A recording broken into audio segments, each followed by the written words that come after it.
సూర్యదేవుడు ధనుస్సు రాశిలో ప్రవేశించడంతో మొదలై భోగి పండుగ రోజు వరకు సూర్యుడు మకర రాశిలోకి ప్రవేశించేంత వరకు ఉండే మాసం ధనుర్మాసం.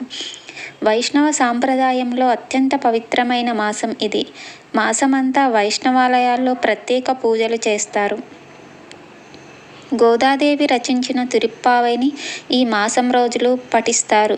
ముఖ్యంగా కలియుగ వైకుంఠమైన తిరుమల శ్రీ వెంకటేశ్వర స్వామి వారి ఆలయంలో ఈ నెల రోజులు సుప్రభాతానికి బదులుగా తిరుప్పావైని పఠిస్తారు. అటువంటి పవిత్రమైన ధనుర్మాసంలో శ్రీ మహావిష్ణువును మధుసూదనుడు అనే పేరుతో పూజించాలి. ప్రతిదినం పూజించి మొదటి 15 రోజులు నైవేద్యంగా పులగం లేదా చక్కెర పొంగలిని, తర్వాత 15 రోజులు దధ్యోదనమును సమర్పించాలి.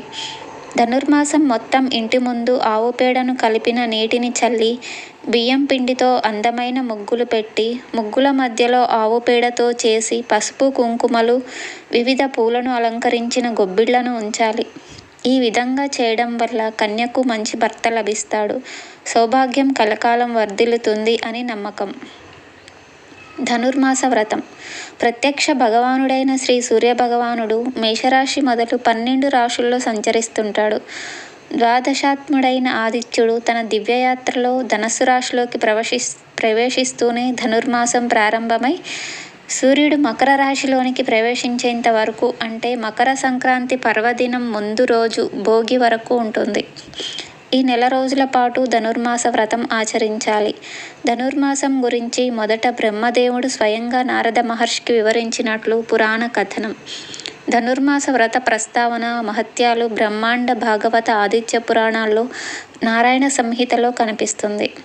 వ్రతం చేయాలనుకునేవారు బంగారం లేదా వెండి లేకపోయినట్లయితే శక్తి మేరకు పంచలోహాలతో కానీ రాగితో కానీ శ్రీ మహావిష్ణువు విగ్రహాన్ని ఒకదాన్ని తయారు చేయించుకొని పూజాపీఠంపై ప్రతిష్ఠించుకోవాలి. విష్ణువును మధుసూదనుడు అనే పేరుతో వ్యవహరించాలి. ప్రతిరోజు సూర్యోదయానికంటే 5 గడియలు ముందుగా నిద్రలేచి కాలకృత్యాలను పూర్తి చేసుకొని తలస్నానం చేసి నిత్య పూజలు, సంధ్యావందనాలను ముగించి తరువాత ధనుర్మాస వ్రతాన్ని ఆచరించాలి. మధుసూదన స్వామిని ఆవు పాలు, కొబ్బరి నీరు, పంచామృతాలతో అభిషేకించాలి. అందుకోసం శంఖాన్ని ఉపయోగించడం శ్రేష్టం. శంఖంలో అభిషేక ద్రవ్యాలను ఒక్కొక్కదాన్నే నింపుకొని అభిషేకం చేయాలని శాస్త్రవచనం. తర్వాత తులసి దళాలతోనూ వివిధ రకాలైన పుష్పాలను ఉపయోగించి స్వామివారిని అష్టోత్తర శతనామాలతో కానీ సహస్రనామాలతో కానీ పూజించాలి. నైవేద్యంగా మొదటి 15 రోజులు చక్కెర పొంగలని కానీ బియ్యం పెసరపప్పు కలిపి వండిన పులగమును కానీ సమర్పించాలి. తర్వాత 15 రోజులు దధ్యోదనం నైవేద్యంగా సమర్పించాలి. తర్వాత ధూపదీప దక్షిణ తాంబూలాలను సమర్పించి నమస్కరించుకోవాలి. మధుసూదన స్వామివారిని పూజించడంతో పాటు బృందావనంలో తులసిని పూజించాలి. ఈ మాసమంతా విష్ణు పురాణాన్ని, విష్ణుగాథలను చదువుతూ కానీ వింటూ కానీ గడపడం, వైష్ణవాలయాలను దర్శించడం చేయాలి. ఈ విధంగా ప్రతిరోజు ధనుర్మాసం మొత్తం ధనుర్మాస వ్రతాన్ని ఆచరించడం శ్రేష్టం. నెల రోజుల పాటు చేయలేని వారు 15 రోజులు కానీ 8 రోజులు కానీ 6 రోజులు కానీ 4 రోజులు కానీ లేదంటే కనీసం 1 రోజైనా ఆచరించాలని శాస్త్రవచనం. వ్రతాన్ని ఆచరించడం పూర్తయ్యాక శ్రీ మధుసూదన స్వామివారి విగ్రహాన్ని మధుసూదన దేవేశ ధనుర్మాస ఫలప్రద తవ మూర్తి ప్రదానేవ మమ సంతు మనోరథ అనే శ్లోకాన్ని పఠిస్తూ పండితుడికి దానం ఇవ్వాలి.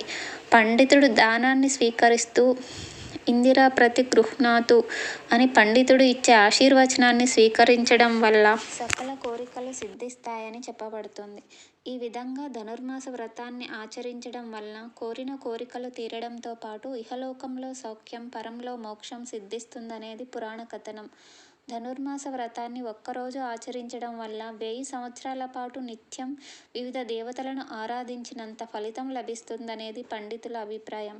కాత్యాయని వ్రతం లేక శ్రీవ్రతం, ఈ వ్రతాన్ని ధనుర్మాసంలో వివాహం కాని అమ్మాయిలు ఆచరించాలని చెప్పబడుతోంది. పూర్వం ఈ వ్రతాన్ని స్వయంగా శ్రీకృష్ణుడి సలహా మేరకు గోపికలు ఆచరించి శ్రీకృష్ణుడినే భర్తగా పొందినట్లు కథనం. శ్రీ గోదాదేవి ఈ వ్రతాన్ని ఆచరించి శ్రీ రంగనాథుడిని తన భర్తగా పొందినట్లు పురాణాలు వెల్లడిస్తున్నాయి. ధనుర్మాసంలో ప్రతిరోజు తెల్లవారుజామునే నిద్రలేచి కాలకృత్యాలు తీర్చుకొని తలస్నానం చేయాలి. ఇంటి ముందు శుభ్రపరిచి పేడ నీటితో కళ్ళాపి చల్లి బియ్యం పిండితో ముగ్గులను తీర్చిదిద్ది ముగ్గుల మధ్యలో ఆవు పేడతో చేసిన గొబ్బిళ్లను ఉంచి వాటిని గుమ్మడి, బీర, చేమంతి, బంతి వంటి పూలతో అలంకరించి నమస్కరించాలి. అనంతరం కాత్యాయని దేవిని షోడశోపచారాలు, అష్టోత్తరాలతో పూజించి నైవేద్యం సమర్పించాలి. ఈ విధంగా ప్రతిరోజు ధనుర్మాసమంతా ఆచరించాలి. తెలుగునాట గొబ్బెమ్మల వ్రతంగా పేరుపడిన ఈ కాత్యాయని వ్రతాన్ని కన్యలు ఆచరించడం వల్ల మంచి భర్త లభిస్తాడని శాస్త్రవచనం. పాశురాల సాయం. 1 నుంచి 5 వరకు ఉన్న పాశురాలలో వ్రత విధానం గురించి, 6 నుంచి 15 వరకు పాశురాలలో తన తోటి చెలికత్తెలను నిద్రలేపి నందగోపుని గృహానికి వెళ్ళడం, 16 నుంచి 17, 18 పాశురాలలో నందగోపుడు యశోద బలరాములను మేల్కొల్పడం, 23వ పాశురంలో మంగళాశాసనం చేయడం, 25, 26 స్వామివారికి అలంకారాలైన ఆయుధాలను పర అనే వాయిద్యాన్ని కోరుకుంటూ తమ శరణాగతిని అనుగ్రహించి తమ సంకల్పాన్ని నెరవేర్చమని ప్రార్థిస్తుంది.